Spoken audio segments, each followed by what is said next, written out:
Guys welcome to my blog. फिर मैं आ चुकी हूँ आप एक न्यू ब्लॉग के साथ फ्रेंड। तो जल्दी से आप लोग बने रहिए मेरे वीडियो में। जल्दी से इसके बाद स्किप मत करके देखा करिए। फिर आप लोग कमेंट करते हो कि आपने ये नहीं बताया वो नहीं बताया, तो मैं आप लोग को बता सकती हूँ कि जो पेशी है हमारी ना दिसंबर के में 10 दिसंबर को है। पेशी का दरबार 10 दिसंबर को लगेगा। पेशी का दरबार का क्या मतलब है? जिनका पर्चा बन चुका है उन भक्तों का दरबार 10 दिसंबर को लगेगा।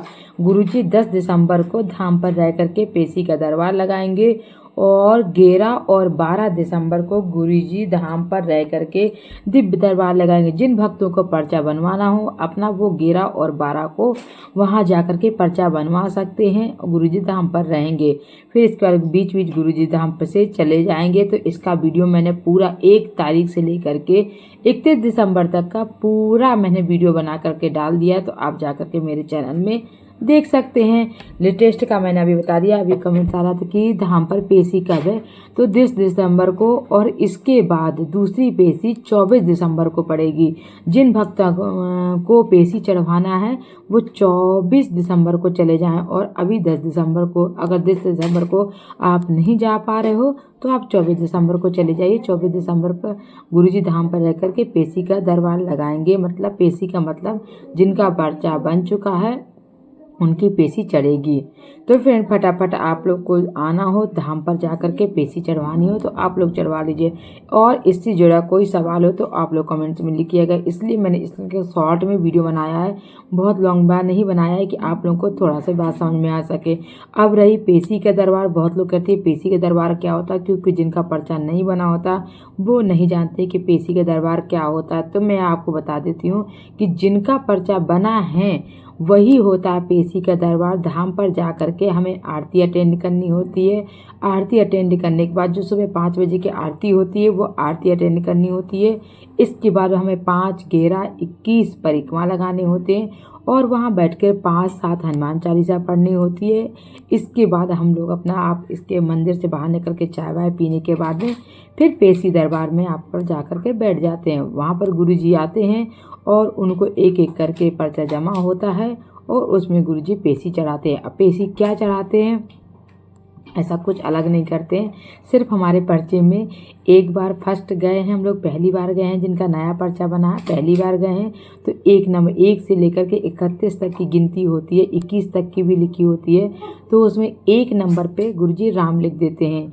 जब दोबारा आपकी पेशी होगी तो 2 नंबर पे गुरुजी राम लिख देंगे। जब दोबारा आपकी पेशी होगी तो फिर गुरुजी उसमें 3 बार, तो इस तरह की आपकी ये हो जाएगा कि आपकी 3 बार पेशी हो चुकी है। फिर चौथी बार आप जाओगे तो ये हो जाएगा कि चौथी बार आपकी पेशी हो गई है।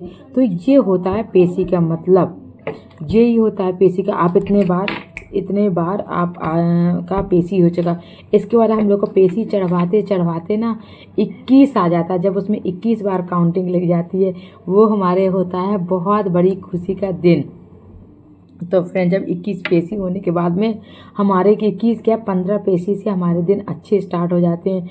क्योंकि जो हम लोग गुरुजी से धाम पर पूछते हैं रह करके, जब हमारा पर्चा बनता है और गुरुजी हमें बुलाते हैं तो उस टाइम हम लोग कुछ भूल जाते हैं, नहीं पूछ पाते गुरुजी से। तो इसके बाद ना गुरुजी वो हमें बुला करके पास में बात करते हैं। और यह तो हम अपने जो पर्चा जाता है ना गुरुजी के पास, उसमें आप एक छोटा सा स्लिप लिख सकते हैं कि एक गुरुजी हमारा काम नहीं हुआ या गुरुजी हमारा एक काम हो गया दूसरा काम नहीं हुआ है। मैं इतने अच्छे से आप लोगों को बताती हूँ, अगर आप मेरा जरा सा वीडियो स्किप नहीं करोगे और बहुत ध्यान से सुनोगे तो आपको बागेश्वर धाम जी से जुड़ी एक एक जानकारी बिल्कुल सटीक मिलेगी। बट आप वीडियो को स्किप नहीं करना होता है। तो फ्रेंड इस तरह का वो हमारे दिल में बहुत अच्छा लगता है कि अब हमारी गुरुजी से दोबारा मुलाकात होगी, जो कि हम लोग नहीं पूछ पाए हैं। आज वो दिन फिर से आएगा कि गुरुजी से हम फिर से बात कर पाएंगे। तो ये होता है 21 पेशी पूर्ण करने का मतलब। कई भक्त ऐसे होते हैं कि पर्चा बन गया वो पेशी ही पूर्ण नहीं करते हैं, नियम का पालन नहीं करते तो उनके काम नहीं होते हैं। अब वो सोचते गुरुजी ने तो ऐसा कहा था बट मेरा काम नहीं हुआ है। तो आपने उनका नियमों का फॉलो भी तो नहीं किया है, नियम का उल्लंघन किया है, इसलिए आपका काम नहीं हुआ। अगर आपका नियम का उल्लंघन नहीं किया है, नियम को फॉलो किया है, तो 21 पेशी होने पर गुरुजी से आप बात करिए। गुरुजी आपको बताएंगे कि कहाँ पर आपकी टूटी हुई है और अभी कितना पेशी बढ़ाना है और कितने दिन तक और टाइम लगेगा। तो 21 पेशी जब पूर्ण होती है ना, वो हमारे सबसे खुशी का दिन होता है। हाँ, हालांकि 21 पेशी में कभी कभी बात नहीं होती है, टोकन नहीं मिलता है, इसलिए नहीं मिलता कि गुरुजी को जाना होता है कहीं बाहर, और तब वो जल्दी में होते हैं, तो उस वक्त वो 21 पेशी वालों को टोकन नहीं देते हैं। मुझे भी गुरुजी ने 21 पेशी में टोकन नहीं दिया था। मैं भी बहुत परेशान हो गई थी और मैं सोचती थी पता नहीं क्या होगा क्या होगा, बट मेरी 24 पेशी होने पे गुरुजी ने वो बात कर ली थी। तो आप लोग टेंशन नहीं करिए कि हमारी 21 पेशी हो गई, अब क्या होगा। तो मैं आप लोगों को बता देती हूँ कि मेरा भी पर्चा बन चुका, तो मैं आपको बताती हूँ, तो इसलिए मैं आपको पूरी जानकारी दे पाती हूँ इससे रिलेटेड। तो आप बिल्कुल टेंशन नहीं करने को, 21, 22, 23, 24 पेशी, जितनी पेशी हो आप चढ़ाते जाओ चढ़ाते जाओ, और एक दिन ऐसा आएगा गुरुजी आपको टोकन देने में मजबूर हो जाएंगे।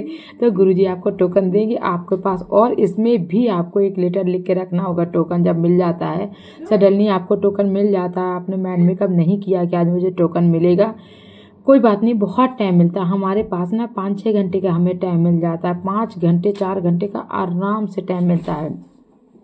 गुरुजी बोलते हैं कि आप ना शाम के आओ, शाम की ही इसका लगता है, पेशी का दरबार जो होता है ना शाम के लगता है 6 o'clock से 5 o'clock, क्योंकि इस बीच तो गुरुजी धाम पर रह करके ना पेशी चढ़ा रहे होते। इसके बाद तो इसी बीच ना हमारी बात हम लोग लिख सकते हैं पर्चे में। आप किसी से पेन कॉपी मांग करके वो अपनी सारी बातें आप लिख सकते हो उस पर्चे में, और कि आपके गुरुजी के पास जा कर के आप ना बातें कर सको और वो बात पूछ सको जो कि आप भूलो नहीं। तो फिर बस इतनी जानकारी मैं आप लोगों को देना चाहती थी कि एक लोगों का कमेंट आता, तो मैंने सोचा अलग अलग बताने से अच्छा है कि मैं आपको एक बार फिर से इसके बारे में वीडियो बता दी कि गुरुजी 10 तारीख को पेशी के दरबार लगाने वाले हैं। तो फटाफट आप अपने आकर के पेशी, जिनका पहला पर्चा बना वो भक्तों को मैं बता दूं कि आपको उसी दिन नहीं आना, मंगलवार को। आप सोचो चलो उसी दिन जाकर पेशी चढ़वा लेंगे, वो पेशी मान्य नहीं होती है। आपको पेशी के लिए एक दिन पहले आना होता है। इसके बाद में जो मंगलवार की सुबह की 5 बजे की आरती होती है, वो आरती अटेंड करनी होती है और वहाँ बैठ करके पाठ करना होता है। फिर इसके बाद ही पेशी मान्य होती है। ऐसा नहीं कि आपने उठाया गाड़ी और मंगलवार को चले आए, सीधे आप दरबार पर गए और आपने पेशी चढ़वा लिया, उस पेशी का कोई मतलब नहीं होता जब तक आपने क्योंकि गुरुजी ना अब बहुत ज़्यादा बिजी हो चुके हैं, अब वो छोटी छोटी बातें नहीं बता पाते। तो मैं आपको बताऊं, और फिर बाद में जब हमारी 21 पेशी हो जाती है तब गुरुजी कहते हैं आपने ये गलती कर दी। तो भाई हम लोग इतना परिश्रम करते हैं, 21 पेशी पूरी करते हैं, जी जान से उनका नियमों का पालन करते हैं, तो भाई छोटी छोटी गलतियां हम लोग क्यों ही करें। इसलिए पूरा पूरा ध्यान दो, आप पेशी पूरा करने में नियम का पालन करना है। प्याज पर्चा बनने के बाद हमें प्याज लहसुन नहीं खाना है, कहीं किसी के मरने पे नहीं जाना है। आपको प्याज लहसुन का अगर कहीं मिलता है प्याज लहसुन का खाना के अलावा कोई ऑप्शन नहीं है, तो आप मीठा खा कर काम चला सकते हैं, क्योंकि जब तक 21 पेशी नहीं हो जाती तो किसी भी हाल में हम लोग को प्याज लहसुन टच ही नहीं करना। और प्याज लहसुन के साथ साथ में आपको पीना भी नहीं है। भाइयों को मैं कहती हूँ, अगर आपको इन सारे नियमों का पालन करोगे पर्चा बनने के बाद, तो 100% आपका काम पूरा होगा। क्योंकि अभी तक लाखों मिलियन भक्त जुड़े हैं, किसी ने ये नहीं अभी कमेंट किया है कि हमारा काम नहीं हुआ है। तो फ्रेंड उनमें से आप भी हो, आपका भी काम पूरा होगा, मेरा भी काम पूरा होगा। तो बने रहिए इस वीडियो में, मिलते हैं फिर न्यू वीडियो में। जब तक के लिए जय बागेश्वर धाम की, जय सन्यासी बाबा की, जय दादा गुरु की। इसके बाद अगर आपको मेरी बात कुछ नहीं समझ में आती है तो आप लोग कमेंट में लिख सकते हो। मैं अपने प्रिय भक्तों को, बागेश्वर धाम से जुड़े भक्तों को फिर से रिप्लाई देने के लिए आ जाऊंगी। मैं बनी ही हूँ आपके लिए बागेश्वर धाम से जानकारी देने के लिए। अन्यथा मेरे पास और भी ब्लॉग करने का वजह थी, बस बागेश्वर धाम से जो ब्लॉगिंग करती हूँ, मैं वीडियो बनाती हूँ, मेरे पास एक ही वजह है कि मेरे भक्त ना परेशान नहीं हो। बस मैं ये चाहती हूँ कि जो न्यू भक्त हैं, देखो पुराने हो गए उन्हें तो सारी जानकारी मिल गई है, तो जो अब न्यू भक्त बागेश्वर धाम से जुड़ रहे हैं उन्हें किसी भी तरह से प्रॉब्लम हो, क्योंकि बहुत सारी जो है ना प्रॉब्लम कार्यालय पर भी जाकर जानकारी नहीं मिलती। इतनी लंबी लाइन लगी होती है कि वहाँ पर भी हम लोग को सोच के लगता है कितना कितना लंबा लाइन लगा, कैसे हमारा नंबर आएगा। तो ये होता है कि चलो यार नहीं खड़े हो रहे हैं, तो फिर मैं इसलिए आप मेरा वीडियो देखोगे, आपको सारी जानकारी मिलेगी।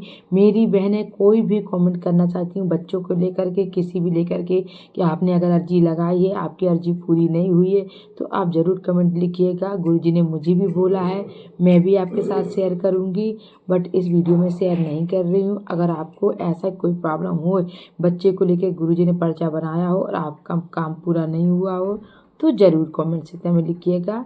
मैं आपको बताऊंगी कि क्या कमी हुई है, क्या नहीं हुई है।